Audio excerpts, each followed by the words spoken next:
Hello and welcome to episode 7 of the Perth Blue Baggers pod. My name is Louis, your host. And I'm Marty on special comments. So in this episode, we will be reviewing our round 15 win over the Cats and previewing our round 16 clash against Richmond. So let's get into it. And bear with us, we've both got a bit of a cold, so we might have a muffled voice and cough a bit. We'll do our best. We know Akers has got a good leg. Gave it off to Cowan. He's never kicked a goal. There's his first. His first goal in footy. Have a look at him getting around the young fella Cowan. First goal in AFL footy. He knew straight away, Richo, as soon as it come off. And look, the best part about you kids who come and kick their first goal. We secured our first win in a Carlton Respects game with a commanding 63-point win over Geelong. The Blues dominated from the start with a strong lead in the first quarter. Then, we sealed the win with an impressive 9-goal final term. Patrick Cripps and Tom de Koning delivered standout performances. They were both supported by Sam Walsh with 33 disposals, Jacob Wiedering, who locked down Tom Hawkins and conceded no goals, and by Charlie Curnow, who bagged 5 goals. And I must also add that this is our highest score against Geelong since the 1995 Grand Final. Yeah, it was a really complete performance. It might just have been the most complete performance, four-quarter performance by the Blues all year. Yeah. You're talking against a quality opponent here, and we've kicked 5 goals in the first quarter. We kicked 9 goals in the last quarter, kicked 6 goals in the second quarter. The only quarter that was slightly flat was the third quarter, but we still dominated the footy. We just didn't put the score on the board. But to finish the game so strongly with 9 goals won was just remarkable. And, it's a really complete performance. So I think we've got to be really excited about that. And, just all those little indicators that you like seeing. We really dominated, for instance, the tackles inside 50, 22-8. Overall tackles, 80-66. So winning the disposals, the clearances, across the board, the centre clearances, winning the stoppages. It was a really consistent performance across the board. I think one of the hardest things for us was trying to work out who gets in the votes because it was such an even performance across the board. And Voss talked about pressure and intensity. He was really happy, you could see. A lot of the time with a couple of the other wins, he was pleased, but talked about the areas we've got to work on. And he just had that really satisfied look on his face after the game. Yep, he did. Let's get into the 5-4-3-2-1 votes then. Yeah, a tough one this. You could have named half the team in the votes, realistically. Look, I had to give 5 votes to Tom de Koning.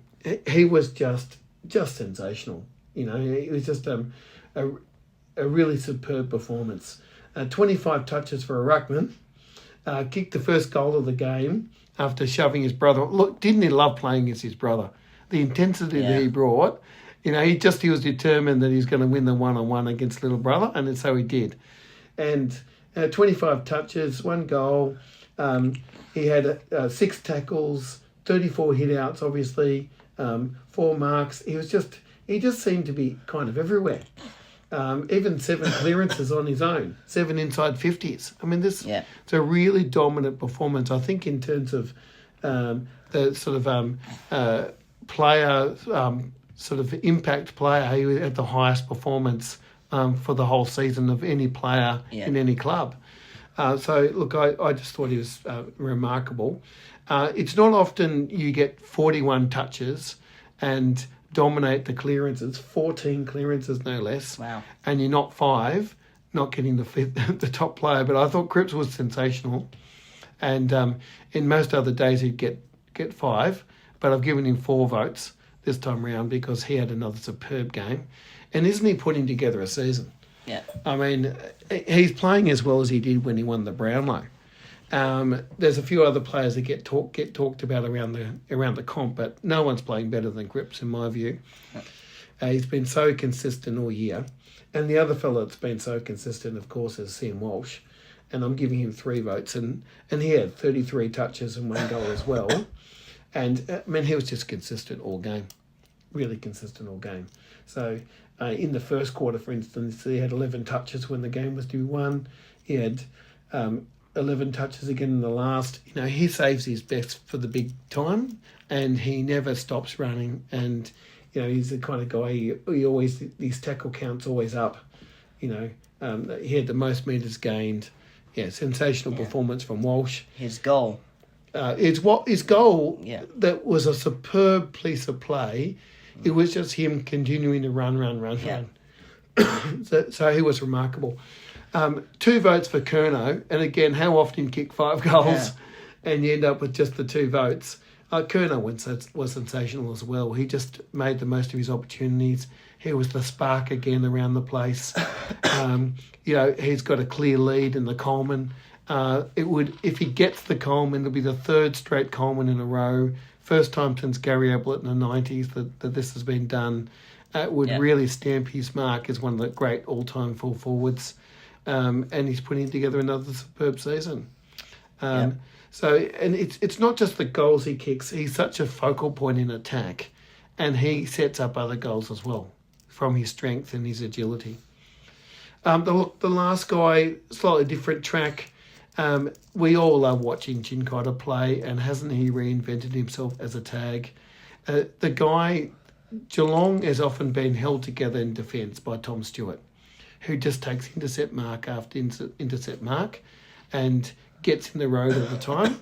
And Chincotta played the perfect defensive tag on him from the forward line. Didn't get a lot of touches, got 10, but kicked 2 goals. So he got off the leash a couple of times. They were 2 important goals as well. Yeah. But really, Stewart's impact was nothing like it normally is, so much so that he had to get sent to the forward line to have an impact. I just love watching him. Every assignment he takes on, he's just done really, really well. So they were my best 5. Look, there's so many people, others. Matt Kennedy had a great game. Georgie Hewitt had a great game. I thought Blake Acres was pretty good. Mackay. Mackay kicked 3 goals. There was a lot of good players. Cowan. Yeah, Cowan. We talked about how good he is before in the pod, and he had another good game. Look, the one guy I'm going to give the underrated award to, I don't know if I've singled him out before. Don't think so. But Matt Owies. He's putting together a pretty handy season. He's now kicked 20 goals, which is kind of up there amongst some of the better small forwards in the comp. And he kicked another bag of 3 on the weekend, and he kicked them all early. And he was a real spark early. Yeah.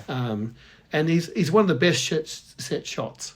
If the ball's in his hands, with a set, with a set shot about 40 out, I'd be backing him in every time, just about.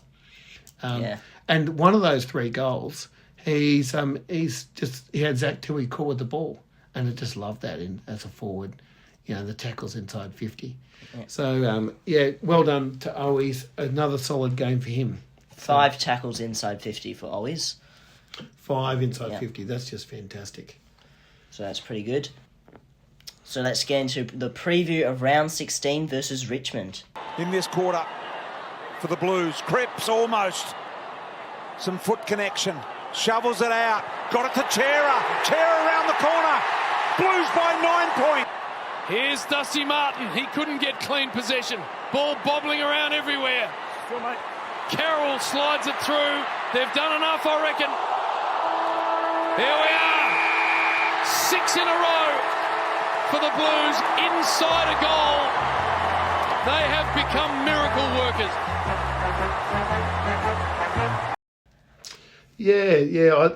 I think we're gonna carve them up. I think that the Tigers, they won a lot of matches against us over the years in recent times when they were very good and we were very bad. And the tables are turning now, and I just reckon with us in full flight, if we bring our A game, if we bring our intensity, this could be a shellacking. If we can steamroll the Cats by 10 goals, if we're at our best, what can we do the Tigers? I don't think they're the team they used to be. They've still got some quality players. Still fought hard. Look, and they've been competitive in a lot of matches. Yeah. You know, they've been competitive. But I'd like to see us really come out and really make a statement again on the weekend against the Tigers. I think our midfield's classier than theirs. Yeah, I for think sure. we should be able to... I don't think they've quite got the players in defence that they used to have to stop the likes of Kerno and Mackay and some of our small forwards. I think we'll have people like Elijah Hollands and Zach Williams popping up. They'll find it hard going against us. I'm predicting a fairly big win this weekend. Well, I'm hoping so anyway. Yeah. And a bit of opposition watch. Tom Lynch is unavailable for another 2 weeks with another hamstring injury. So he's out of the picture for the defence. Predictions.